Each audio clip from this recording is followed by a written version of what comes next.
Good evening. The sixth meeting of the 73rd term of the Baltimore City Council is now called to order. Members of the council, due to us being in a virtual meeting, please note that I will recognize you by saying your name and that you have the floor. Once I recognize you, please state your name and then begin to speak. Tonight's invocation will be given by Pastor Alvin Glynn of Lennon Hall Baptist Church.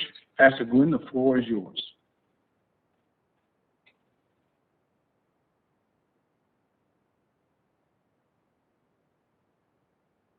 Right now, I think we may still be waiting on Pastor Glynn. All right.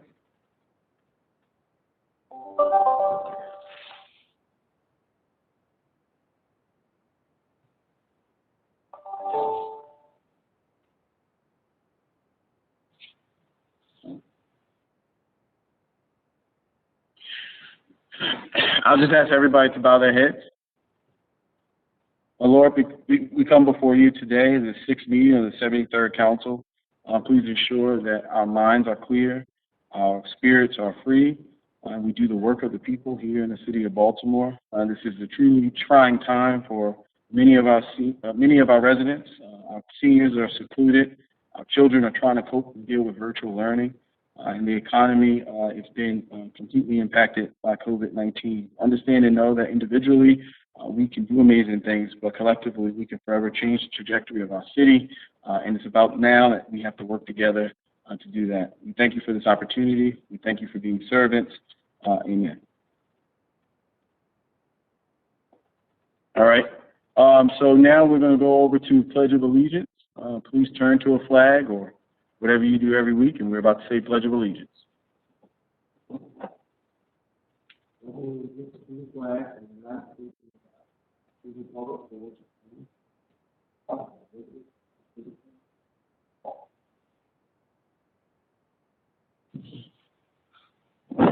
Tonight for our showcase, Baltimore this evening, we'll be joined by representatives of the Everyman Theater. With us is Vincent Lancisi. Please pronounce your name, is that right? You're on mute.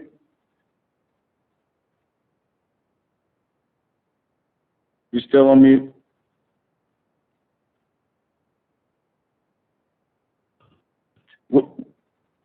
You're back on mute. I think there you go. How about that? How was that pronunciation? Lancisi. Lancisi. All right, Lancisi, founder and artistic director, as well as Paige Hernandez, associate artistic director. Mr. Lancisi and Ms. Hernandez, the floor is yours. Thank you so much, sir. As you heard, my name is Vincent Lancisi. I'm the founder and artistic director of Everyman Theater. And I'd like to introduce Paige Hernandez, our associate artistic director. Can you see Paige? Yes. Hi, everyone. It's an honor to be here. Paige Hernandez, one of two associate artistic directors at Everyman Theater. Hi, Ryan. Hi, everyone. Great. Listen, the purpose of our presentation today is to find more ways to partner with the city in the vein of the project that we did a while ago called The House That Holds Us. We want to share our work towards advancing equity and social justice with the committee and at the council, and we want to remind you of our commitment to free and low-cost educational programming for Baltimore students, even during the pandemic. I want to start by thanking you just for your commitment to the Baltimore nonprofit community through the Baltimore Nonprofit Relief Fund this past fall. That support was vital in keeping our staff employed. Thank you, thank you, thank you. Yes, many, many thanks. And with that, I'd love to give a brief history of Everyman Theater for those of you who are not familiar with it. And if you're not familiar with it, a big welcome and a big warm invitation to check us out. Everyman Theater has been serving the people of Baltimore for over 30 years through very intimate storytelling. We are located on Fayette Street. We're on the land of the Piscataway, Lumbee, and Cherokee tribes, also known as my hometown, Baltimore. Our theater is a fixture in the Bromo Seltzer Arts and Entertainment District.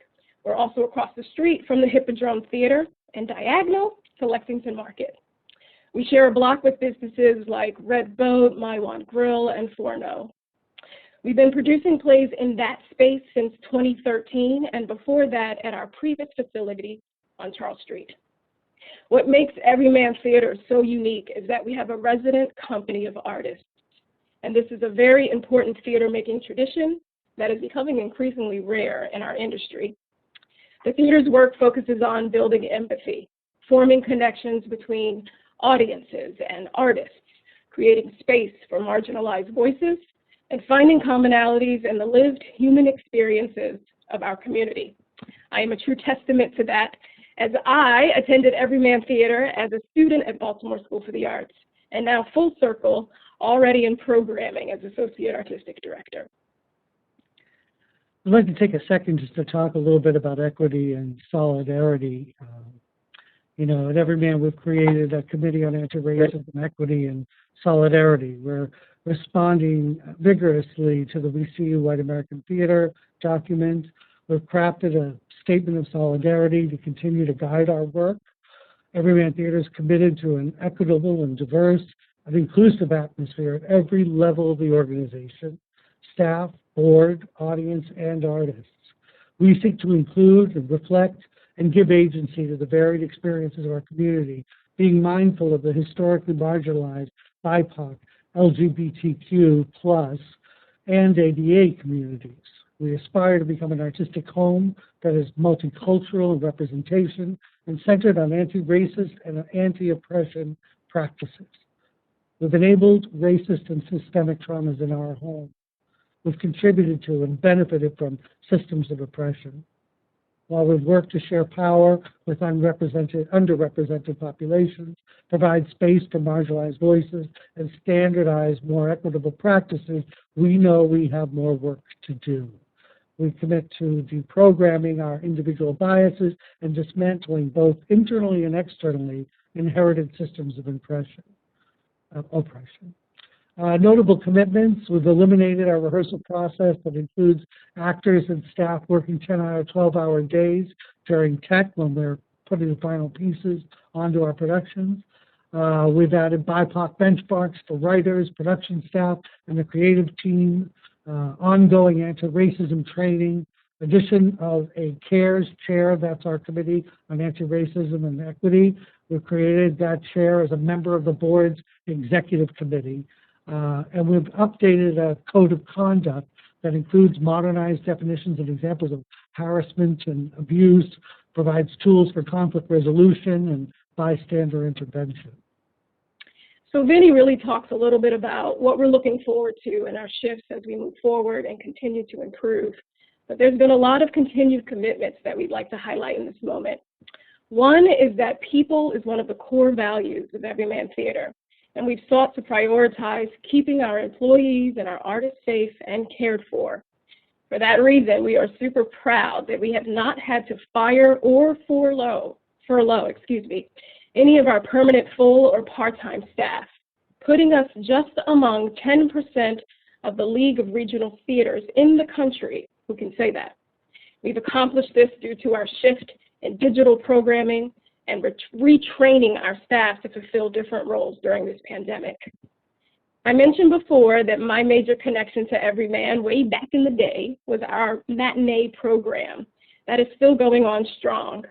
We have transitioned our educational programming online in order to sustain and expand its commitment to students in the Baltimore region, including a fully digital high school matinee program, which provides city high school students with high-quality theater education for free, and launching a new virtual field trip program to engage students and schools in surrounding counties. Everyman is projected to serve 2,500 students for the 21 year. Students participating in the high school matinee program are each receiving 30 hours of educational content, really reinforcing our focus on depth of educational experiences. Something else that we are proud of and that we are really looking forward to cultivate, especially with everyone that's on this call today, is our civic and economic partnerships with the city. In terms of civic engagement, Everyman's great actors are expert storytellers.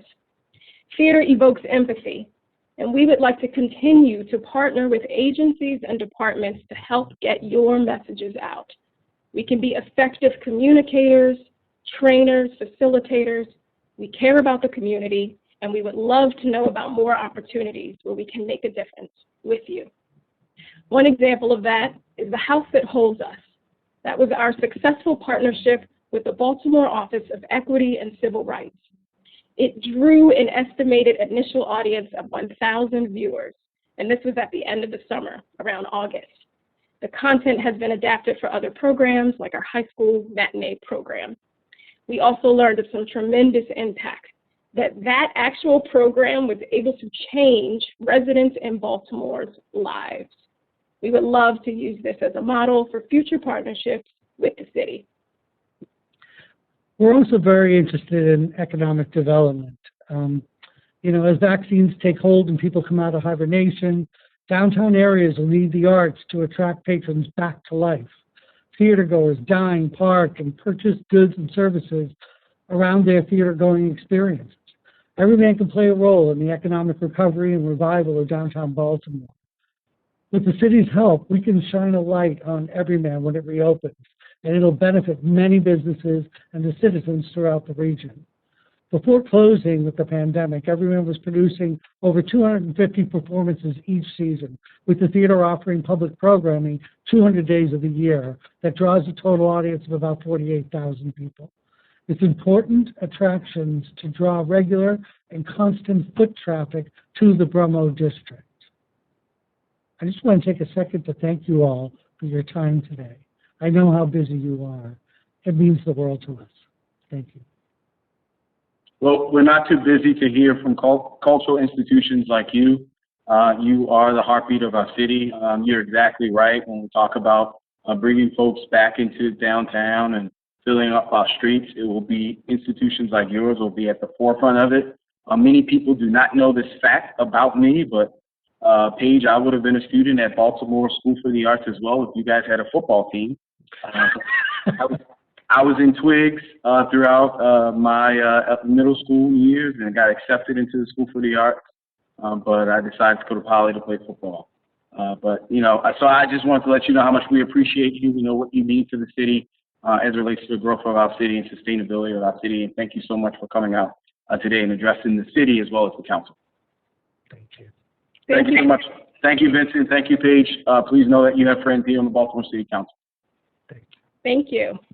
Thank you. Now on to clerk. Please call the roll of members. President Mosby, Councilmember Cohen, McCray, Dorsey, Conway, Schleifer, Middleton, Torrance, Burnett, Bullock, Porter, Costello, Stokes, Glover, Ramos. Mr. President, we have a quorum. We will now proceed with the adoption of the journal. Mr. President, the journal of the February 22nd, 2021 proceedings are on the council member's desk. Without objection, the journal will be adopted. Hearing and seeing none, the journal is adopted. Communications from the mayor can be found on page 2 of your agenda. We will now move to bills being introduced for first reading. City Council Bill 21-0047R, Charter Amendment, Dante Barksdale Career Technology Apprenticeship Fund, for the purpose of establishing a continuing non-lapsing Dante Barksdale Career Technology Education Fund to be used exclusively to supplement pre-apprenticeship programs and other workforce development programs, requiring a minimum monthly appropriation to this fund, authorizing the mayor and city council by ordinance to provide for the oversight, governance, and administration of this fund, and submitting this amendment to the qualified voters of the city for adoption or rejection. Sponsors are President Mosby, Councilmember Middleton, Burnett, Bullock, Ramos, Schleifer, and Torrance.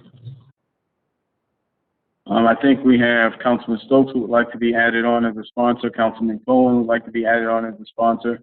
Councilwoman McCray would like to be added on. Councilman Glover would like to be added on.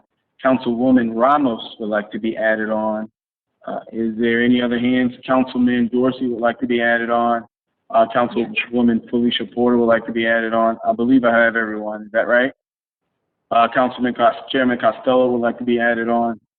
I believe I have everyone. Okay. We constantly talk about the importance of local hiring. We talk about imagining a council that puts itself in the position to do more, particularly as it relates to our young folks. We're seeing this right now in the midst of COVID. Many of our kids are working at Amazon or working at McDonald's, just really trying to, unfortunately, enter the work market much sooner than we would like. And it's going to be a challenge for us to get those kids back into our school system. But we understand and know that that need is there. What this is attempting to do is developing a apprenticeship fund to help bolster the opportunities of CTEs in our school system. Ensuring that we understand and know the jobs that are coming out of the pipeline in the next 5, 10, 15 years, and rightfully preparing our young folks to have access to those jobs. This is a program that's modeled off of something that's currently done in the state.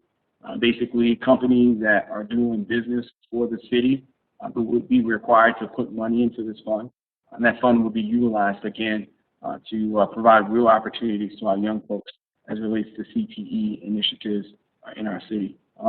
We also constantly talk about the importance of getting to our kids earlier, particularly in middle school, identifying children who would not traditionally go down certain career tracks, knowing that some of them have the innate abilities, those characteristics, trying to identify them much sooner to get them in these pipelines of success. So this is one huge step in the right direction. This is ensuring that on the back end of that, from a succession perspective of city government, be it in DGS or DOT or DPW, that we're able to try to track and get some of our kids and some of our citizens directly engaged in the business of the city. So this is, again, a local jobs hiring program. This is an initiative to help provide real opportunities to our young folks. We know through empirical data that children that are in CTE programs and career readiness programs are more likely to graduate, are more likely to go on to second, 2-year or 4-year colleges, or more likely to enter the job workforce with a productive asset. So that's all that this is here to do. I appreciate all of the co-sponsors. I look forward to a very spirited debate. And again, this is your Baltimore City Council ensuring that we're doing more for our young folks. This has been assigned to Education, Workforce, and Youth Committee. City Council Bill 21-0048, Construction Projects, Project Labor Agreements. For the purpose of requiring project labor agreements for certain construction projects in Baltimore City, providing for the content of those agreements, permitting the Director of Finance to waive the project labor agreement requirement under certain circumstances, allowing for rules and regulations, and defining certain terms. Sponsor, Councilman Bullock. Thank you, Madam Clerk. Councilman Bullock, would you like to speak on this bill? Yes, thank you, Mr. Chair. As we discussed earlier, this is essentially the same bill that was passed by the council last year. Again, project labor agreements, or PLAs, they're essentially collective bargaining agreements between the building trade unions and the contractors. Quite frankly, they govern the terms and conditions of employment for both union and non-union workers on construction projects. We believe this can also be leveraged to increase the number of Baltimore City residents working on city-funded construction projects. We do know there are a number of cities who use PLAs, project labor agreements, for the city-funded construction projects.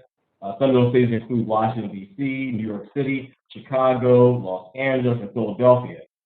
Again, we believe there could be some positive economic impacts for our city residents, including higher wages, less wage theft because of bargaining power, then also access to benefits like health insurance and retirement. So again, I think this will be a monumental step for our city. So I look forward to having committee hearings to discuss the details, as well as any potential amendments that may strengthen the requirements and address concerns that any of our colleagues may have. So again, thank you for your time. I look forward to your support. Thank you, Councilman Bullock. This has been assigned to the Ways and Means Committee. City Council Bill 21-0049, Prohibited Disposals, Fines and Reporting, the Neighbors Against Predatory Dumping Act. For the purpose of modifying the applicable environmental control citation and civil citation fines for violating Title VII, Subtitle 6 of the Baltimore City Health Code, and requiring that the Health Commissioner submit an annual report detailing certain information regarding the city's prohibited disposal laws. Sponsors, Councilmember Cohen, Burnett, Dorsey, Middleton, Bullock, Ramos, and Torrance. One of the core responsibilities of our government is to ensure that quality of life is sustained, maintained, or at least increased. And I know that the council member, Cohen, gentleman from the 1st District, has been working hard to identify ways of going after and looking at illegal dumping, and I believe that this is one step in the right direction. So, Councilman Cohen, the floor is yours. Thank you, Mr. President. For the past few months, Council members Porter, Torrance, Ramos, and I have been working as a coalition to come up with solutions to clean up our city. Yesterday, at a community cleanup in Curtis Bay, we announced several legislative solutions to improve the overall cleanliness of Baltimore. Thank you to your staff, Clerk Nikki and Mr. Derrick, and the many volunteers that joined us. The Neighbors Against Predatory Dumping Act will double fines from $500 to $1,000 for illegal dumping. It is one important piece of that puzzle. Residents that live in redlined, disinvested neighborhoods are sick and tired of being treated like garbage. Let's be clear. Illegal dumping harms all of Baltimore, but it does not impact our communities equally. We see disproportionate dumping in our disinvested neighborhoods. In my district, people usually don't dump in Harbor East or Fells Point or along the waterfront. They dump in areas that they think they can get away with it, like Baltimore Highlands, Graceland Park, Greektown, and O'Donnell Heights. And despite the valiant effort of neighbors to keep our communities clean, it's a battle that we are struggling to win. Baltimoreans deserve to live in a city that is clean and beautiful. Government must step in. It's important to note that other similar cities are more aggressive in fining people and companies for this predatory practice. The state of New Jersey charges $2,500 for a first-time fine. New York City, $4,000 to $18,000. And right up the road, Washington, D.C. charges $5,000. I'm proud to introduce this legislation along with my colleagues, Councilmember Porter, Torrance, and Ramos.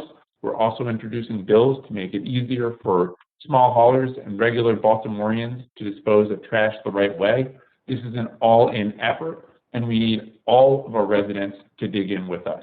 Let's clean up our communities, and thank you for your support. No, thank you for your leadership on this, Councilman Cohen. This bill has been assigned to Health, Environment, and Technology Committee. Just jumping back before we get into resolutions, 21-0047 was the bill title for the bill number for Charter Amendment Dante Barksdale Career Technology Apprenticeship Fund. That's 21-0047, and it has been assigned to Education, Workforce, and Youth Committee. Now jumping over to resolutions to be introduced. Clerk, if you could please read the resolutions. Resolution 21-0026R, investigative hearing, COVID-19 small business reopening. For the purpose of inviting representatives from the Baltimore Development Corporation to brief the City Council on their efforts to support small businesses and economic development in light of the COVID-19 pandemic. Sponsors are Councilmember Porter, Conway, Bullock, McCray, Ramos, and Torrance. Councilwoman Porter, would you like to speak on behalf of this bill? Real quick before you take the floor, Councilwoman Porter, I think I saw the hand of Chairman Stokes, Vice President Green Middleton, Councilmember Cohen, Councilmember Glover, Councilmember Porter, the floor is yours. Thank you, Mr. President. So this is an initiative that I've been working with Councilman Conway of the 4th District to address the COVID-19 recovery here in Baltimore City.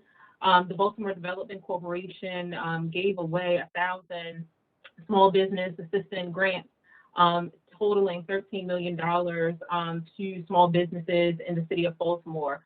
We know from their initial findings that 63% of them went to Black, Indigenous persons of color, 57% went to women-owned businesses, and 66% of those businesses are in Baltimore City. This is an opportunity for the Baltimore Development Corporation to address the City Council to share on their further findings from their grant program, and also for the Council to suggest other opportunities for small business and economic recovery in the city of Baltimore. This is something that I care very deeply about, given the nature of small businesses here in Baltimore City during COVID-19. Many of them have shut down. Many people have lost jobs, have lost homes related to the closing of those small businesses. And so this is an opportunity for us to really develop and execute a plan at the city level for small businesses. Not just our small businesses as defined by the Maryland General Assembly, but we are talking about real small businesses in the city that had greater impact for our neighborhoods. Thank you, Mr. President. No, thank you to the gentlewoman from the 10th District for clarifying that point. We understand and know, as she stated, that our small businesses have been hit hard and how we've seen some positive signs out of some programs and initiatives. It's really important that we stay vigilant. So thank you again, Councilman Porter, for bringing this to our attention. Next up, we're going to go into 21-0027R. Resolution 21 Madam Clerk, I'm so sorry. That resolution, 21-0026R, has been assigned to Ways and Means Committee. Now we can move on to 27. Resolution 21-0027R, informational hearing, illegal dumping, for the purpose of inviting the acting director of the Department of Public Works and the acting commissioner of the Department of Housing and Community Development, as well as representatives from the Law Department, the Health Department, and the Baltimore Police Department to explain how their agencies assist in solving the problem of illegal dumping in the city.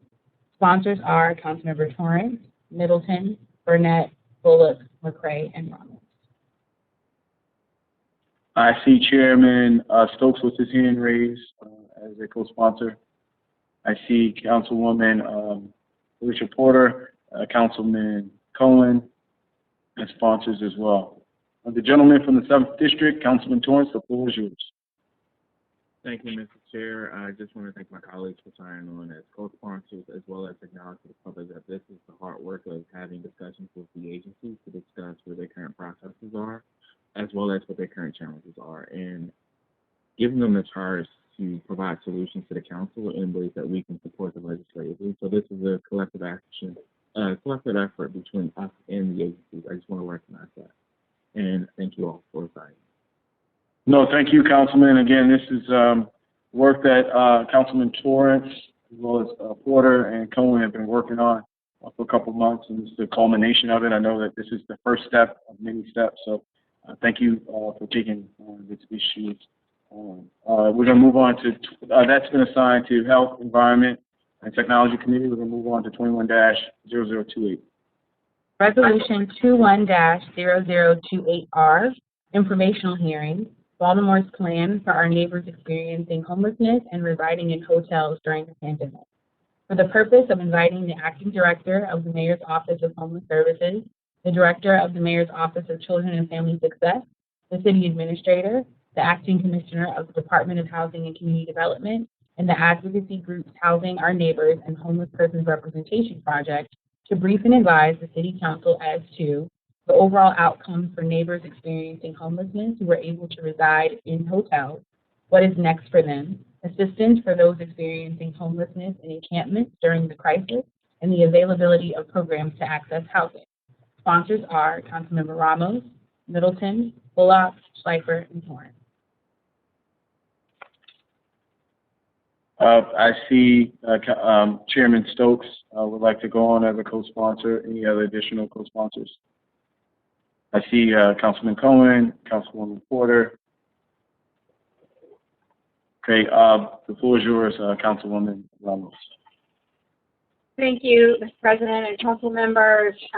As we all know, the crisis of people are going through who are experiencing homelessness obviously is a big deal, certainly before the pandemic and now definitely during the pandemic.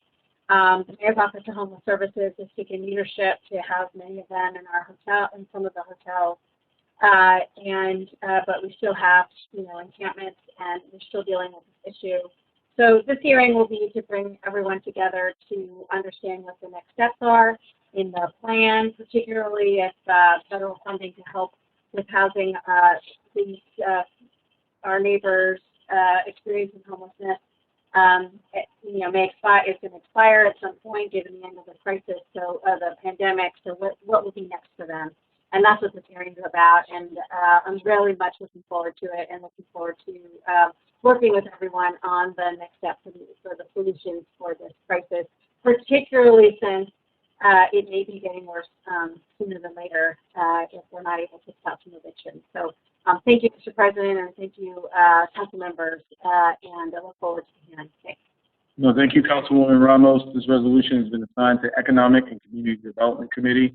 Next up, we'll go to 21-0029R. Resolution 21-0029R, approval for the exchange of a Class D7 license to a Class A7 license for 1801 East North Avenue for the purpose of providing the required approval under Maryland Code Section 12-9021, subsection D1, to allow the license holder a valid Class E7 beer, wine, and liquor license issued for use at 1801 East North Avenue, Baltimore, Maryland, 21213, to apply to the Board of Liquor License Commissioners for Baltimore City to exchange their Class E7 beer, wine, and liquor license for a Class A7 beer, wine, and liquor license.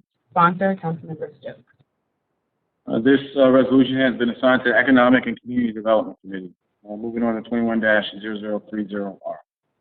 Resolution 21-0030R, approval for the exchange of a Class D7 license to a Class A7 license, 1232 North Carolina Street, for the purpose of providing required approval to allow the license holder a valid Class D7 beer, wine, and liquor license issued for use at 1232 North Carolina Street, Baltimore, 21213, to apply to the Board of Liquor License Commissioners for Baltimore City to exchange their Class B7 beer, wine, and liquor license for a Class A7 beer, wine, and liquor license.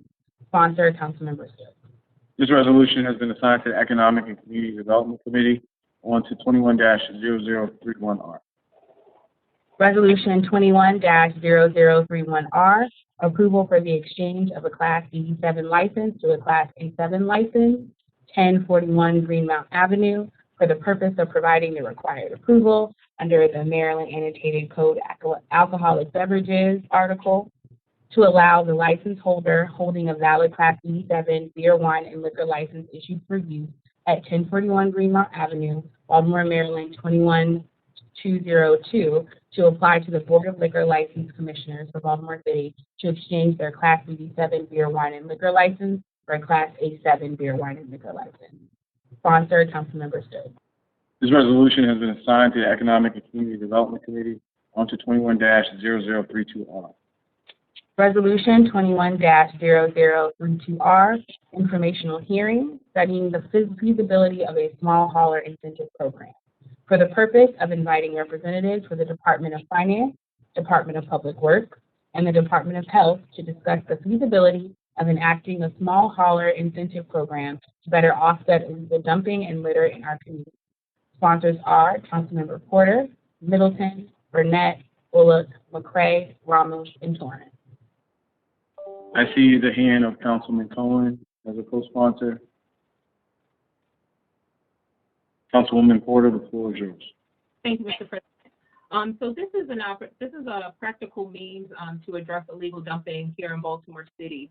Bulk trash pickup was an issue before the pandemic. It was exacerbated during the pandemic, and we're now seeing the effects as we are coming to post-pandemic for COVID-19.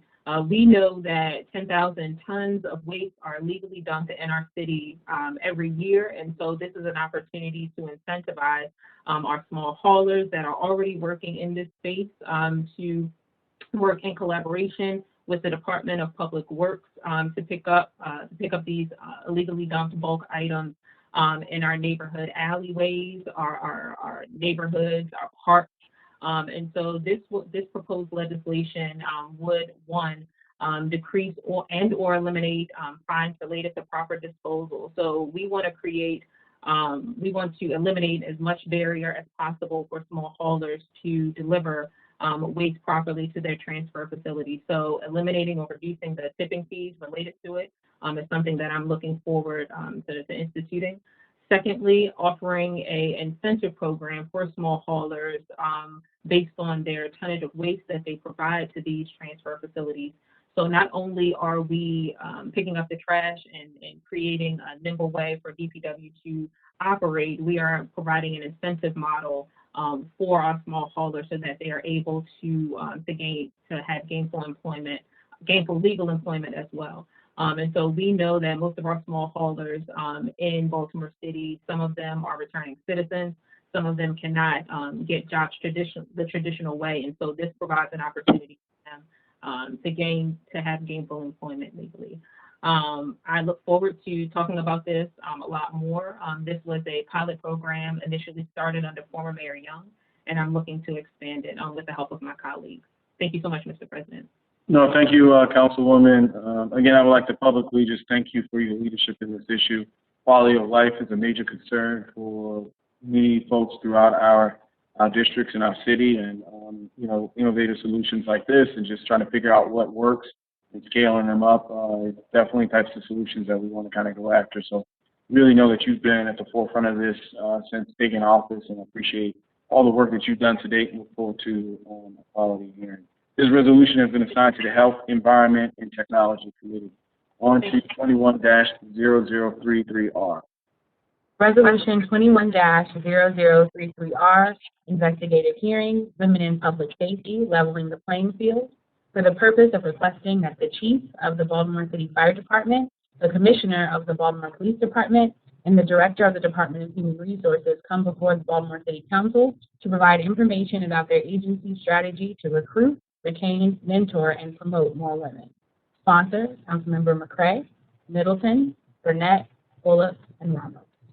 I see the hands raised of Councilman Torrance, Councilwoman Porter, Chairman Stokes, Councilman Glover, Councilman Cohen. Chairwoman McCray, the floor is yours. Thank you, Mr. President. Baltimore City has not been immune to nationwide trends regarding the lack of women in public safety. Less than 16% of our police department's sworn officers are women, and less than 14% of our fire department's sworn personnel are women. These trends are not due to a lack of desire by women to perform in these public safety careers, but due to long-standing barriers that stand in their way. These disproportionate barriers are within recruitment, retention, mentorship, and the promotion of experienced women. Historically, both of our Baltimore City police and fire departments have dealt with equity issues in their hiring and promotional practices as it pertains to women.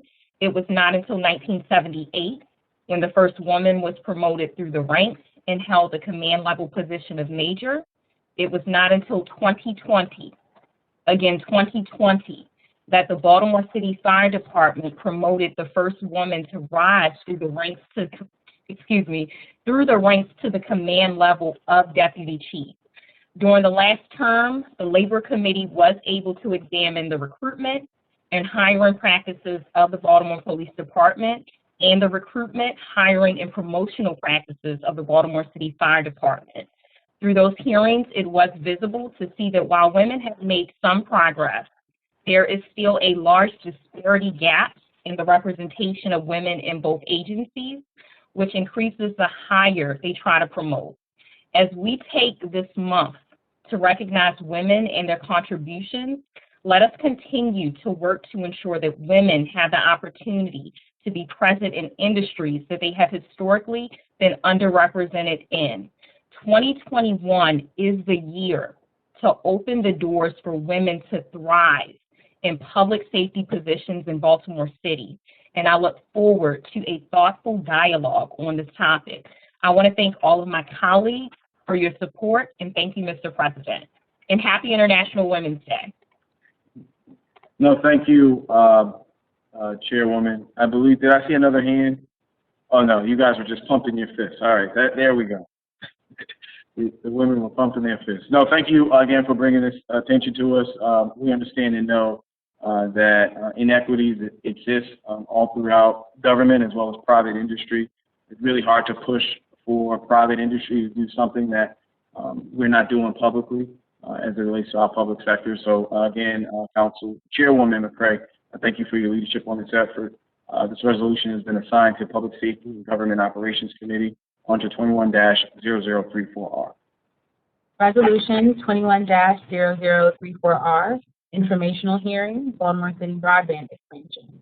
For the purpose of inviting the Baltimore City Department of Finance, the Comptroller, Baltimore City Information Technology, the Law Department, the Department of Transportation, and other relevant parties to discuss and present multiple options for broadband and high-speed data access within the City of Baltimore, discussing the city's powers or limitations regarding broadband expansion with regard to state law, as well as city contracts and franchises already in place, and the possibility of creating a municipal broadband utility to assist citizens in their accessibility to broadband, discussing possible policy or legislative reforms, and any other relevant information of interest to the Baltimore City Council in order to bring Baltimore City's broadband infrastructure and technology into the 21st century. Sponsors are Councilmember Glover, Middleton, Burnett, Bullock, McCray, Ramos, and Torrance.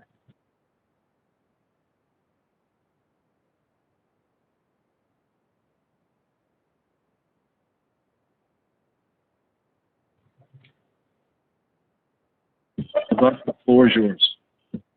Okay, thank you, Mr. President. Thank you to my colleagues for going as far as this bill. Like I mentioned early on, it's the 21st century, you know, and Baltimore, it's time for us to move forward. It's time for us to push this bill forward in the future because of the fact that one reason this will invite more people to come back to Baltimore as far as living back here in the city of Baltimore.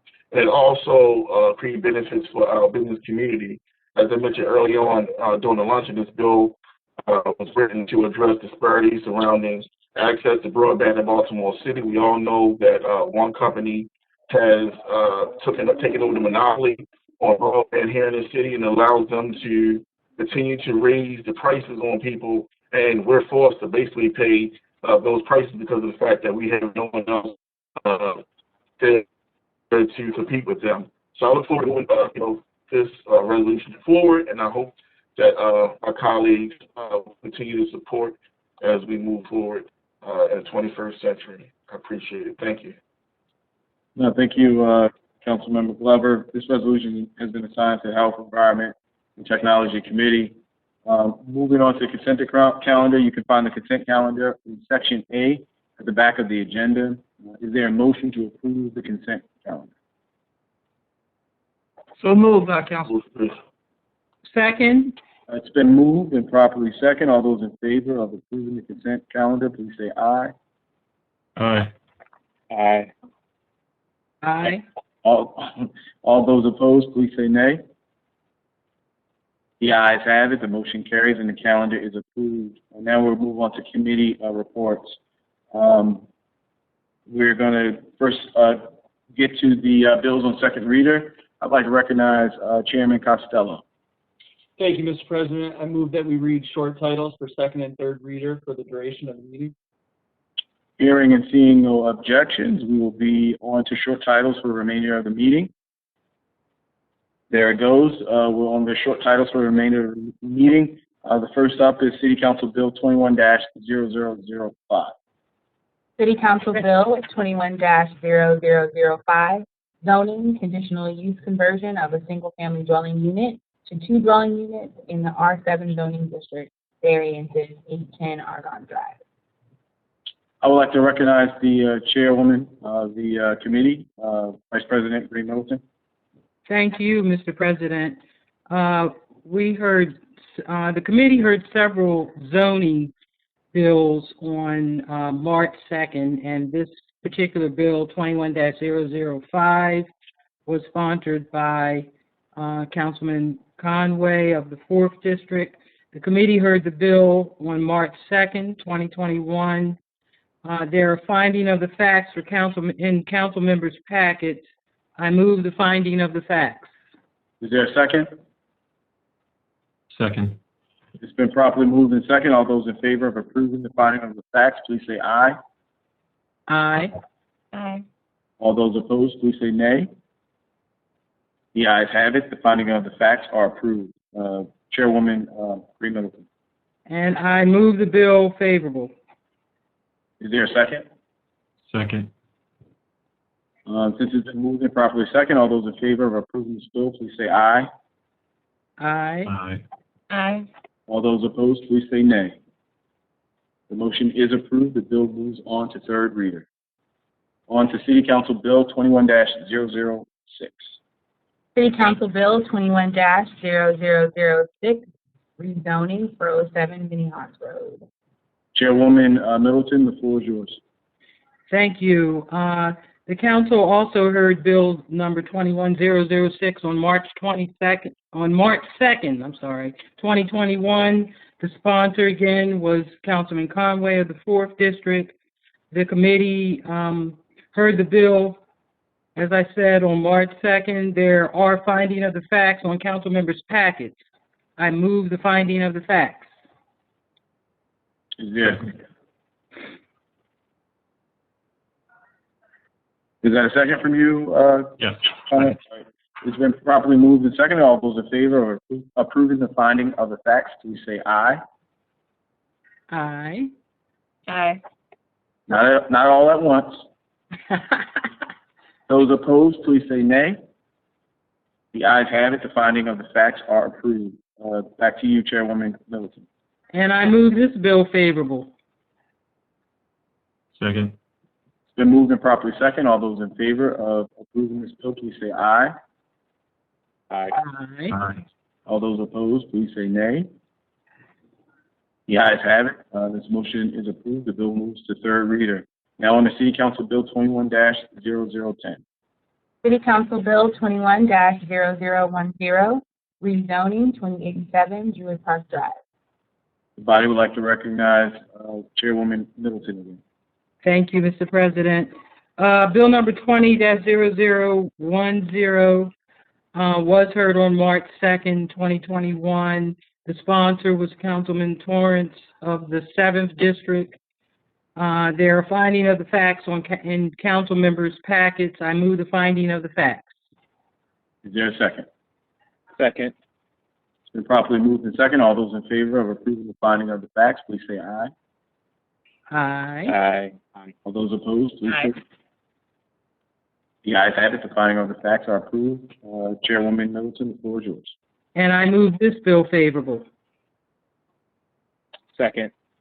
It's been moved and properly second. All those in favor of moving this bill forward, please say aye. Aye.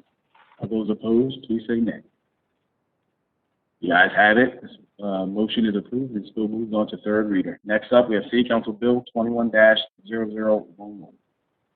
City Council Bill 21-0011, rezoning 2426 Pennsylvania Avenue. I would like to recognize Chairwoman Green Middleton again. Thank you, Mr. President. Bill number 21-0011 was also heard on March 2nd, 2021. The sponsor of the bill, again, was Councilman Torrance of the 7th District. There are finding of the facts on council members, in council members' packets. I move the finding of the facts. Is there a second? Second. It's been moved and properly second. All those in favor of approving the finding of the facts, please say aye. Aye. Aye. All those opposed, please say nay. The ayes have it. The finding of the facts are approved. And I move this bill favorable. Second. It's been moved and properly second. All those in favor of approving this bill, please say aye. Aye. Aye. We're halfway through, folks. All those opposed, please say nay. Okay, the ayes have it. The motion is approved. The bill moves on to third reader. City Council Bill 21-0013. City Council Bill 21-0013, rezoning 4015 Foster Avenue, 4000 Hudson Street, and 801 South Haven Street. Chairwoman Green Middleton, the floor is yours. Thank you, Mr. President. Bill number 21-0013 was heard by the committee on March 2nd, 2021. The sponsor of the bill was Councilman Cohen of the 1st District.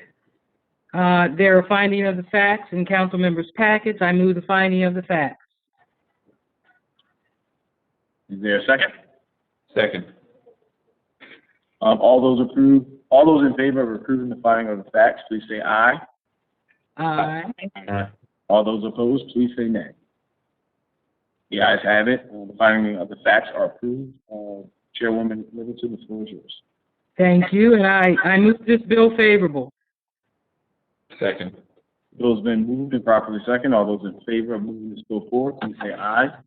Aye. Aye. Those opposed, please say nay. The ayes have it. This bill is approved. And we'll move on to third reader. Next up will be City Council Bill 21-0015. City Council Bill 21-0015, zoning conditional use parking lots, 115 and 118 Mount Clair Street. Vice President Livingston, the floor is yours. Thank you, Mr. President. Bill number 21-0015 was also heard by the committee on March 2nd, 2021. The sponsor of the bill was Councilman Bullock of the 9th District. There are finding of facts in council members' packets. I move the finding of the facts.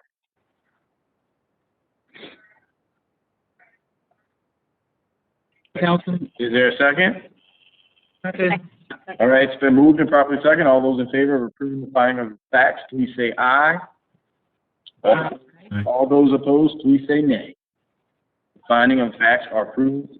Chairwoman Middleton, the floor is yours. Thank you, Mr. President.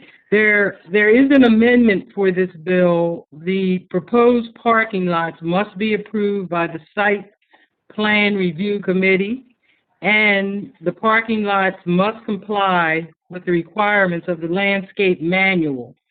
I move the amendment. So, Chairwoman, just for the record, is that two separate amendments or one? The package of the amendments? It's some finding of the facts, and then this is just one amendment. One amendment together.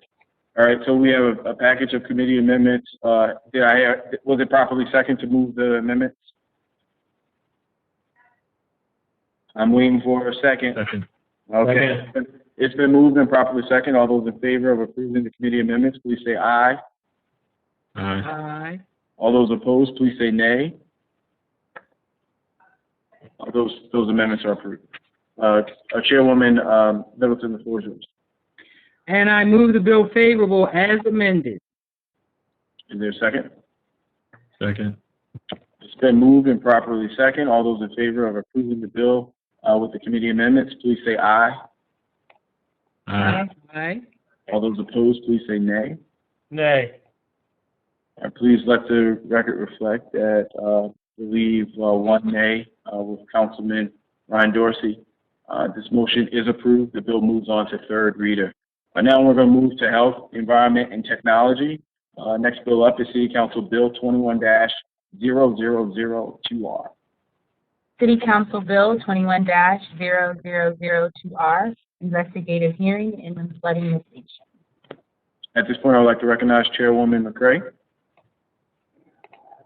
Thank you, Mr. President. The Health, Environment, and Technology Committee held a hearing on the resolution on February the 24th. I move the resolution favorable. Is there a second? Second. It's been moved and properly second. All those in favor of adopting the resolution, please say aye. Aye. Aye. All those opposed, please say nay. This resolution is adopted. On to City Council Bill 21-0010R. City Council Bill 21-0010R, informational hearing, getting on the same page, clarifying 311 services, approach to resolving requests. At this point, I would like to recognize the Chairwoman McCray. Thank you, Mr. President. The Health, Environment, and Technology Committee held a hearing on the resolution on March the 3rd. I move the resolution favorable. Is there a second? Second. It's been moved and properly second. All those in favor of adopting the resolution, please say aye. Aye. Aye. All those opposed, please say nay. The resolution is adopted. We'll move on to Public Safety and Government Operations. First bill up is City Council Bill 21-0024. City Council Bill 21-0024, Minority and Women's Business Utilization Emergency. At this point, I would like to acknowledge the chair of the committee, Chairman Conway. You have the floor. Thank you, Mr. President. This bill came out of committee on March 3rd, 2021. Its sponsor was Councilmember Chris Burnett. The committee approved the bill as favorable with amendments, and the amendments were sent to council members electronically. I move the committee amendments. Is there a second for the committee amendments? Chairman Conway, just for the record, can you just briefly talk about any of the important amendments? If they were technical in nature, you can just let us know. There was one amendment, and that was to extend the report period from 30 days to 45 days. Thank you for that. So I think we heard it properly moved for the committee amendments. Did I hear a second? A second. Has been properly moved and seconded. All those in favor of adopting the committee amendments, please say aye. Aye. Aye. Aye. Those opposed, please say nay. The amendments are approved. Chairman Conlon, the floor is yours. Thank you, Mr. President. I move the bill favorable as amended. Is there a second? Second. It's been moved and properly seconded. All those in favor of approving this bill as amended, please say aye. Aye. Aye. All those opposed, please say nay. The ayes have it. This bill is approved. Moves on to third reader. Next up is Rules and Oversight, EA 21-0026. A 21-0026, James L. Shea, City Solicitor. Chairman Schleifer, the floor is yours. Thank you, Mr. President. The committee heard this nomination on March 4th, 2021. Mr. Shea passed through the committee unanimously, as well as everybody who testified in support of Mr. Shea. And so I would like to move the nomination favorable. Thank you, Councilman Schleifer. At this point, is there a second? Second. It's been moved and properly second. All those in favor of approving the nomination, please say aye. Aye. Aye. All those opposed, please say nay. The ayes have it. The nomination is approved. Moving on to Ways and Means, City Council Bill 21-0032. City Council Bill 21-0032, Salary, Director of Public Works. Chairman Costello, the floor is yours. Thank you, Mr. President. On March 5th, the Ways and Means Committee voted unanimously to approve an increase in the salary for the Director of Public Works. This legislation will increase the salary for the Director of DPW from $188,000 to $245,000 annually. An increase of this magnitude is not something the committee takes lightly. We wanted to ensure we had adequate time to fully understand the justification, complete our due diligence, make sure that we get this right. The committee held an initial hearing on February 16th, made a number of documentation requests, which the administration promptly responded to. We then carefully analyzed the information provided before we convened on March 5th. Baltimore City's DPW manages both solid waste operations and water processing and delivery across 5 other jurisdictions. More responsibility than most comparable large city agencies across the U.S. Specifically, these 2 functions are usually split between 2 separate agencies in most other cities in the U.S. We know the full breadth of challenges that DPW faces related to the integrity of water billing, compliance with the EPA consent decree for our sewer system, implementation of water affordability measures, staffing challenges within the solid waste division, expansion of our landfill at Quarantine Road, and efforts to move towards zero waste. With all that in mind, it is clear this action is justified if we truly expect to bring in top-level talent to help transform DPW to meet the challenges of our time. And Mr. President, I move the bill favorably. Second. It's been moved and properly second. All those in favor of approving the bill, please say aye. Aye. Aye. All those opposed, please say nay. This motion is approved. The bill moves on to third reader. I'd like to recognize Chairman Costello. Thank you, Mr. President. I move to suspend the appropriate rules to move the bill from second to third reader on the same evening. Second. It's been moved and properly second. Having been properly moved and second, the clerk will now call roll. President Mosley. Aye. Councilmember Cohen. McCray. Dorsey. Conway. Schleifer. Middleton, Torrance, Burnett, Bullock, Porter, Mr. President? I'm sorry, Councilwoman Porter? Yes, can I explain my vote really quickly? 100%. Thank Floor is you. yours.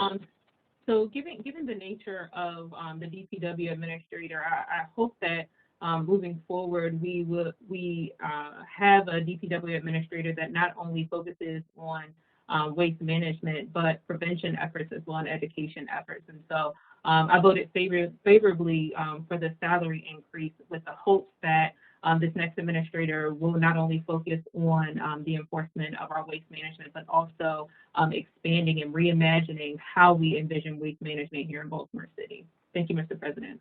No, Councilwoman Porter, thank you for your explanation. To the clerk, please start off back with Costello. Councilmember Costello, Stokes, Glover, Ramos, Yes, may I explain my vote? Yes, Councilwoman Ramos, the floor is yours. Thank you, Mr. President. Similar to my colleague, I actually really struggled with this. I really struggled with it because there are so many needs in our city that are going to need a lot of attention, and I am expecting, by approving this salary increase, I am expecting, and we all have very high expectations for what this administrator is going to have to do. We have to get the water billing right. We have to make sure that when we're doing the water billing, that those that should be getting water bills are getting them, and those that can't afford them, the affordability plans are put in place. We absolutely need to address getting closer to zero waste. These are the expectations that we have, and with this salary increase, it is a big deal. So I do look forward to working with the mayor and the administration on all of these. But this, what we just talked about, has to get done under the city administrator. Thank you. No, thank you for that explanation. Just like Councilman Ramos just stated, we understand and know the conditions of our water system. We also understand and know what was promised to folks close to a decade ago and has not been delivered to date. I think this council, particularly the committee, took this very serious. They questioned the administration and trying to find comparative type of salaries and understanding the logic of coming up with this particular salary and where we are. I think that the council, the chairman, did an amazing job in working with the administration and coming up with all the answers that was sufficient for the committee. This is how government is supposed to work in a very transparent manner, in a right manner. And we understand and know our partner in progress is the mayor. He has communicated that this is exactly what he needs to kind of move the city forward, particularly for a task that has been a hindrance of our city and it has negatively affected many of our residents for far too long. And we look forward to continuing to be a strong partner with him in his administration. The ayes have it. The bill moves on to third reader today. As we know, that third reader requiring invocation of City Council Rule 12-1, the same day advancement from second to third reader. So we're going to come back to it now on the City Council Bill 21-0032. City Council Bill 21-0032, Salary, Director of Public Works. President Mosley. Councilmember Cohen. Mr. President, point of order. Yeah. Sorry. We've moved on the agenda from bills on second reader to third reader, correct? I think that what we just did was we properly did the same day advancement. Yes, so we did the, I apologize, Mr. President. So we voted on second reader, then we voted on the motion to move to third reader, and now we're in the third reader portion of the agenda. Correct. Got it. Thank you for the clarification, Mr. President. I apologize, Ms. Thompson. Councilmember McCray, Dorsey, Conway, Schleifer, Middleton, Torrance, Burnett, Bullock, Porter, Costello, Stokes, Glover, Ramos. For the record, City Council Bill 21-0032 has been approved on third reader. On to the next bills. We will go to 21-0003. 21-0003, Baltimore City Work Group on Nuisance Parking and Auto Businesses. President Mosby, Councilmember Cohen, McCray, Dorsey, Conway, Schleifer, Middleton, Torrance, Burnett, Bullock, Porter, Costello, Stokes, Glover, Ramos. This bill is approved on the 21-0008. 21-0008. I'm so sorry. I see Chairman Chief Schleifer with his hand raised. Yes, Chairman. Yes, thank you, Mr. President. I noticed that, and it was brought to my attention through Rec and Parks, that the bill naming was amended in committee, and the correct name is not listed here. So I just wanted to make sure the record reflected that the name of this playground will be the Rochelle Ricky Spector Playground, not the Ricky Spector Playground. Good. So put Rochelle in front of Ricky Spector. All right. So since this is on third reader, let's make sure we do it completely right. So to the clerk, if we could go back and reread the bill back in and then take the vote again to ensure that the record reflects it. Point of order, Mr. President. One second. So we're going to reread the bill as Rochelle Ricky Spector. Yes, Councilman Dorsey, the floor is yours.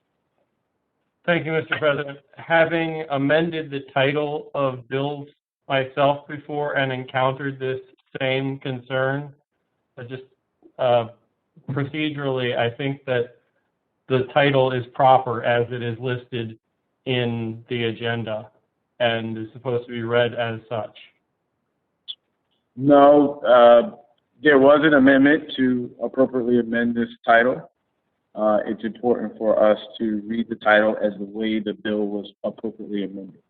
So we're gonna go back and read the bill as it was appropriately amended. I think it was for a real reason as to why they wanted to add in her formal first name. Hopefully, the former councilwoman is on, and as well as her family in California or wherever is on. Thank you to the chair for catching this. So we're going to go back. We're going to reread in 21-0008 and put Rochelle in front of Ricky Spector Playground. Clerk, the floor is yours. 21-0008, city property, naming the playground in Northwest Park located at 2021 West Rogers Avenue to be the Rochelle Ricky Spector Playground. President Mosby, Councilmember Cohen, McCray, Dorsey, Conway, Schleifer, Middleton, Torrance, Burnett, Bullock, Porter, Costello, Stokes, Glover, Ramos. Thank you again to Chairman Schleifer for catching that. This bill, bill number 21-0008, is now approved. On to 21-0014. 21-0014, Baltimore City Fire Department, reporting requirements. President Mosby, Councilmember Cohen, McCray, Dorsey, Conway, Schleifer, Middleton, Torrance, Burnett, Bullock, Porter, Costello, Stokes, Glover, Ramos. This bill is approved. Now on to committee announcements. Chairs, when you hear your committee, please proceed with your committee announcement. First up, we will hear from our Vice President, Economic and Community Development Chair, Chairwoman Middleton. Thank you, Mr. President. And I have about 5 announcements for dates in April. So, committee, please listen up. The Economic and Community Development Committee will hear City Council Bill 21-0040 on April 6, 2021 at 2 p.m. And that was the Floodplain Management Code bill. And that was put in by the president on behalf of the administration. So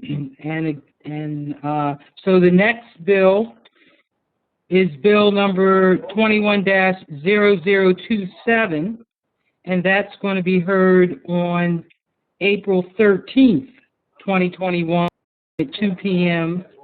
And that was the RPP area for Federal Hill, the exemption for 1 East Montgomery Street. And the sponsor of that bill was Councilman Costello of the 11th District. It was introduced on January 25th. The third bill, number 21-0026, will also be heard on April 13th at 2:15 p.m., and that was the rezoning of 1201 South Caton Avenue. That was introduced by Councilwoman Porter on January 25th.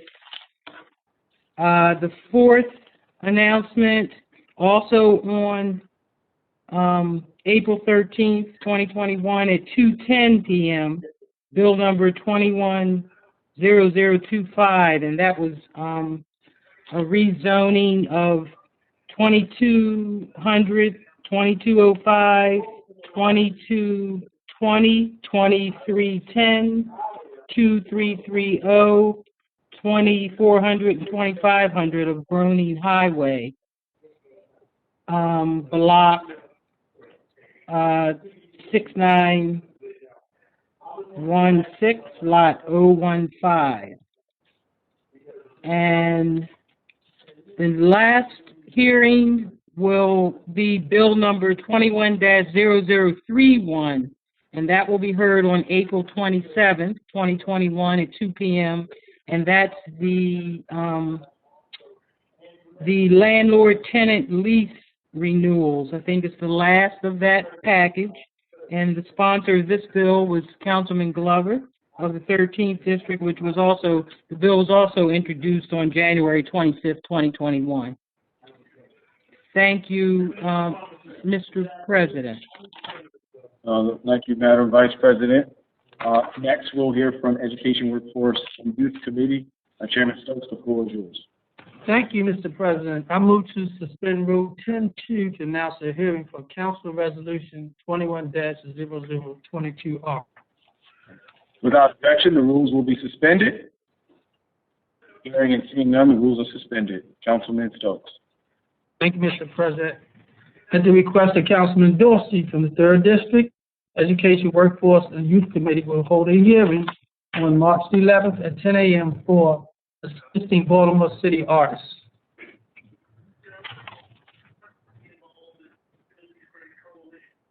Okay. Is that it? Oh, so yes, suspend the rules for the 10-2, yes. Mm-hmm. So, are there any other announcements, Chairman? No, that's it, I'm sorry. Yeah, that's it, thank you. Next up, we'll have Health, Environment, and Technology. Chairwoman McCray. Thank you, Mr. President. There are no new hearing announcements. Thank you, Chairwoman McCray. Next up, we have Public Safety and Government Operations, Chairman Conway. You guys starting to look alike to me. Chairman Conway? Sorry, I had crying children in the background. Such is the nature. I'm like, did I change you? I don't know if you can still hear him. Thank you, Mr. President. I'd like to suspend rules 10-2, 10-3. Without objections, to suspend the rules, they will be suspended. Hearing and seeing no objection, the rules are suspended. 10-2 and 10-3. Thank you, Mr. President. The Public Safety and Government Operations Committee will be meeting to hear Bill 21-0044 on Wednesday, March 24th, 2021 at 1:02 p.m. Virtually. The Public Safety and Government Operations Committee will be meeting to hear Bill LO 21-0006 on Wednesday, March 31st, 2021 at 1 p.m. virtually. And Oh, excuse me. The first one is on retirement board composition. And the second one, LO 21-0006, is the quarterly crime stats and violence prevention plan. Thank you. No, thank you, Mr. Chair. Next up, we have Rules and Legislative Oversight. Chairman Schleifer, the floor is yours. Thank you, Mr. President. The Rules and Legislative Oversight Committee will hear Bill number EA 21-0030 on Thursday, March 11th. And that is for the nomination of Christopher J. Shorter for City Administrator, Chief Administrative Officer. Thank you. No, thank you. Last but certainly not least, Chairman for Ways and Means, Chairman Costello. Thank you, Mr. President. Ways and Means Committee will hold a hearing on Tuesday, April 6th at 10 a.m. This is a virtual WebEx meeting on Council Bill 21-0029, Commercial Parking Facilities Annual License Fee. Also, Mr. President, the Biennial Audits Oversight Commission will hold a hearing on Wednesday, March 24th at 5 p.m. This is a virtual WebEx meeting. Thank you, Mr. President. No, thank you, Chairman. At this point, we'll move into regular announcements. Are there any members who would like to have a regular announcement? If you could please raise your hand and wait to be called. I see Vice President Sharon Villanova. I'd just like to add, in fact, a member of my family I just heard yesterday was stricken with a COVID death, and his name is Charles Poole, Jr., so I want to add them to the moment of silence list. Thank you. Thank you. I think saw Councilwoman Ramos' hand. Councilwoman, the floor is yours. Thank you, Mr. President and council members. I wanted to follow up on what Chairwoman McCray had talked about in terms of International Women's Day today. The theme for International Women's Day today is Choose to Challenge. And that means a lot. That means that we need to choose to challenge ourselves in terms of thinking differently about what we're doing and who we are, if we need to. That also means challenging each other and also challenging and lifting up each other. And I just wanted to point out the theme for this important day and celebrate the women here in the council, as well as women all over the city and our state. Thank you. No, thank you. I see the fists in the air again. Are there any other announcements, general announcements? Hearing and seeing none, to Madam Vice President, the floor is yours. The next meeting of the City Council will be held on Monday, March 22nd, 2021 at 5 p.m. And may we have a moment of silence for the Charles Poole Jr. family and also the 49 victims of homicide and the 805 year-to-date Baltimoreans that have died from COVID since the pandemic started, and then also our continued opioid epidemic. Thank you, Mr. President. Well, thank you. Please bow our heads as a sign of a moment of silence for the victims and the members that we've lost that the Vice President just named.